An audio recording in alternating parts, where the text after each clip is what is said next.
Hello दोस्तों, welcome to new channel. उम्मीद करते हैं आप सभी बहुत ही अच्छे होंगे। देखिए दोस्तों, मैं यार बार बार एक ही वीडियो में क्यों मतलब एक ही टॉपिक में क्यों वीडियो बनाता हूँ, इसका आप लोग रीज़न पूछते हैं। यार मैं क्या कर सकता हूँ भाई, आप लोगों का मतलब बहुत सारे ऐसे लोग हैं जिनका मुझे उसी पे रिलेटेड पे कमेंट आता है कि भाई इस पर वीडियो बनाओ।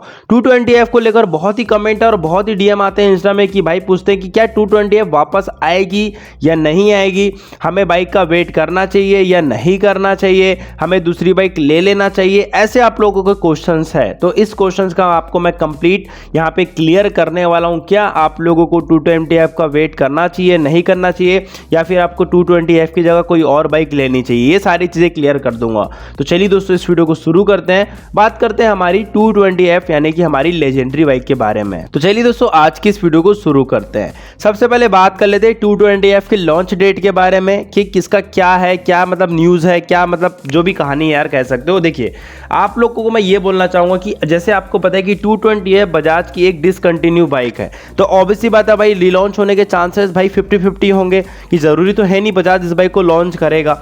ऑब्वियसली बात है इन्होंने उसकी जगह में दूसरी बाइक भी इंडियन मार्केट में उतार दी है, पहली चीज।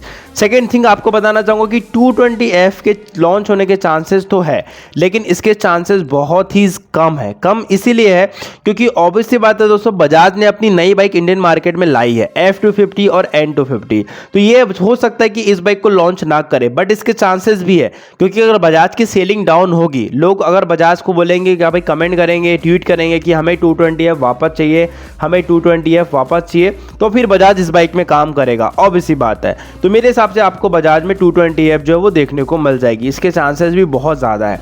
बस ये है दोस्तों कि अगर बाइक की डिमांड बढ़ती है तो 220F इंडियन मार्केट में आएगी। अब वो लोग पूछते हैं मुझसे कि क्या 220F का वेट करना चाहिए या हमें कोई और बाइक लेना चाहिए, तो उनको एक चीज़ मैं क्लियर कर दूं। देखिए, अगर आपके पास कोई भी बाइक नहीं है तो फिर आप लोगों को 220F का वेट नहीं करना चाहिए, और अगर आपको बाइक की नीड नहीं है तो फिर आप भाई वेट कर सकते हो। उनको ये चीज़ क्लियर हो गई होगी भाई। अब दोबारा उम्मीद करता हूँ ये क्वेश्चन आप नहीं पूछेंगे। अब दोस्तों बात कर लेते हैं 220F के चेंजेस के बारे में कि जब ये बाइक आएगी तो इसमें आपको क्या क्या चेंजेस देखने को मिल सकते हैं। देखिए, आपको बता दूं 220F एक बहुत ही बेहतरीन बाइक है, लेकिन दोस्तों इसमें चेंजेस की भी बहुत ज़्यादा ज़रूरत है। अब मेरे हिसाब से दोस्तों बाइक में आपको सबसे पहला जो चेंजेस देखने को मिलेगा वो मिलेगा दोस्तों इसकी लाइट्स में। आपको पता है कि लास्ट टाइम भाई मेरे हिसाब से जहां तक मुझे पता है कि इंडियन मार्केट में 220F की एक ऐसी बाइक है जिसने भाई मेरे हिसाब से प्रोजेक्टर लाइट को पॉपुलर किया है। जब उस टाइम पे प्रोजेक्टर लाइट 220F में आई थी, जहां तक मुझे पता है किसी और भी बाइक में आपको 220F नहीं मिलती थी, किसी भी बाइक में आपको नहीं मिलती थी। और मानना पड़ेगा भाई कि 220F एक लेजेंडरी बाइक थी और रहेगी। ठीक है, दूसरी चीज आपको यह बता दूं कि अब चेंज क्या होगा। दोस्तों आपको बता दूं इसमें आपको हेलोजन प्रोजेक्टर लाइट मिलती है, लेकिन दोस्तों नई वाली 220F में आपको LED प्रोजेक्टर लाइट देखने को मिलेगी, जिसके चांसेस 110% है क्योंकि इन्होंने N160 में भी LED लाइट दी है, तो 220F में भी आपको LED लाइट मिलेगी, LED प्रोजेक्टर लाइट मिलेगी।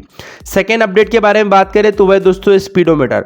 अब आपको पता है कि बजाज ने स्पीडोमीटर में भी कोई ढंग का काम नहीं किया है। अब आप जानते हैं दोस्तों स्पीडोमीटर बजाज के लिए, आपको पता है दोस्तों कि बजाज में नया स्पीडोमीटर कितना ज्यादा इंपॉर्टेंट रखता है। तो मैं आपको बता दूं दोस्तों, नई वाली 220F में आप लोगों को जो स्पीडोमीटर मिलने वाला है वो नया स्पीडोमीटर देखने को मिलेगा।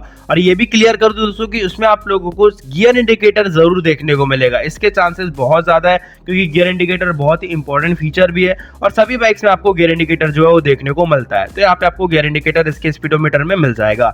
नेक्स्ट अपडेट के बारे में बात कर ले दोस्तों, बाइक में स्लीपर क्लच। अब आपको पता है कि 220F में स्लीपर क्लच भी नहीं आते हैं, लेकिन जब से आपको पता है कि इन्होंने यामा में दे दिया, यामा वालों ने अपनी बाइक्स में दे दिया, इन्होंने F250 और N250 में भी दे दिया स्लीपर क्लच। तो बजाज अपनी नई वाली 220F में ऑब्वियस सी बात है अपडेट करके लाएगी, तो स्लीपर क्लच भी आपको नई वाली 220F में देखने को मिल जाएगा। बात कर ले दोस्तों नेक्स्ट अपडेट के बारे में, तो है दोस्तों ब्रेकिंग सिस्टम। अब ब्रेकिंग सिस्टम में आपको पता है कि 220F में single channel anti lock braking system देखने को मिलता है, लेकिन ऑब्वियसली बात है भाई अब dual channel anti lock braking system होना चाहिए, क्योंकि अगर बजाज अपनी 160cc में dual channel anti lock braking system दे सकता है तो भाई 220cc में तो ये जरूर देंगे। तो नई वाली 220F में आपको dual channel anti lock braking system देखने को मिलेगा। भाई दोस्तों अगर नेक्स्ट अपडेट के बारे में बात करें तो यहाँ पे लगा हुआ है छोटा सा क्वेश्चन मार्क, क्या बजाज अपनी 220F में USD फोक सस्पेंशन देगा? तो इसके चांसेस मैं ये बोलना चाहूंगा कि 50-50 चांसेस है।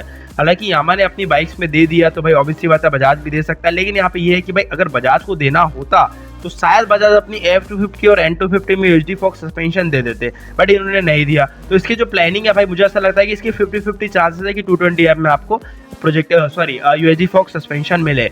बात कर ले दोस्तों नेक्स्ट अपडेट के बारे में, तो है दोस्तों ग्राफिक एंड कलर ऑप्शन। अब ऑब्वियसली बात है दोस्तों, बजाज अपनी ग्राफिक एंड कलर ऑप्शन में तो काम करेगा ही, क्योंकि भाई कहीं ना कहीं आपको पता है कि जब भी कंपनी कुछ नया काम करती है तो ग्राफिक एंड कलर ऑप्शन में ज़रूर काम करती है। तो ऑब्वियसली बात है दोस्तों, आप लोगों को बाइक में graphic and colour option changes होंगे। डिज़ाइन को लेकर मैं थोड़ा सा कन्फ्यूज हूँ कि बजाज काम करेगा नहीं करेगा, लेकिन ग्राफिक एंड कलर ऑप्शन आपको ज़रूर मिल जाएंगे। उम्मीद करता हूँ दोस्तों आपको एक छोटी सी इंटरेस्टिंग वीडियो 220F में अच्छी लगी होगी और आपको सारी चीज़ें क्लियर हो गई होगी। मिलते हैं दोस्तों नेक्स्ट वीडियो में। लव यू ऑल, जय हिंद, वंदे मातरम।